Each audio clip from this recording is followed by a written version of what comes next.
दिल को छूने वाली कहानी। जब एक शख्स लगभग 45 बरस के थे, तब उनकी पत्नी का स्वर्गवास हो गया था।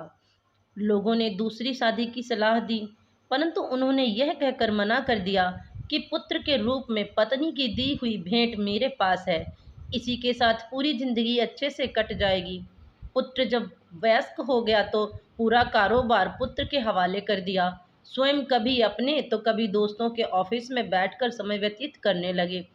पुत्र की शादी के बाद वह और अधिक निश्चिंत हो गए, क्योंकि पूरा घर बहू को सुपुर्द कर दिया था।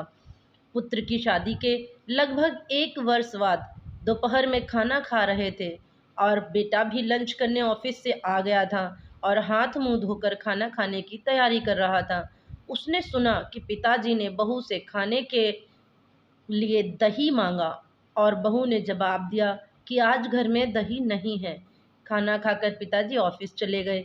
थोड़ी देर बाद जब पुत्र अपनी पत्नी के साथ खाना खाने बैठा तो खाने में प्याला भरा हुआ दही भी था। पुत्र ने कोई प्रतिक्रिया नहीं दी और खाना खाकर स्वयं भी ऑफिस चला गया। कुछ दिन के बाद पुत्र ने अपने पिता से कहा, पापा आज आपको कोर्ट चलना है, आज आपका विवाह होने जा रहा है। पिता ने आश्चर्य से पुत्र की ओर देखा और कहा, बेटा मुझे पत्नी की आवश्यकता नहीं है और मैं तुझे इतना स्नेह देता हूँ कि शायद तुझे भी माँ की ज़रूरत नहीं है, फिर दूसरा विवाह क्यों? पुत्र ने कहा, पिताजी ना तो मैं अपने लिए माँ ला रहा हूँ, ना आपके लिए पत्नी। मैं तो केवल आपके लिए दही का इंतजाम कर रहा हूँ। कल से मैं किराए के मकान में आपकी बहू के साथ रहूँगा और आपके ऑफिस में एक कर्मचारी की तरह वेतन लूँगा, ताकि आपकी बहू को दही की कीमत पता चले। फ्रेंड्स, जब माँ बाप हमारे लिए एटीएम कार्ड बन सकते हैं तो हम उनके लिए आधार कार्ड तो बन ही सकते हैं ना।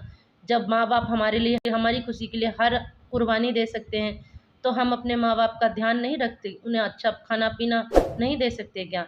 तो आई होप फ्रेंड्स आपको कहानी अच्छी लगी होगी। कहानी पसंद आए तो लाइक शेयर कीजिए, चैनल पर नए हैं तो इसे सब्सक्राइब कीजिए।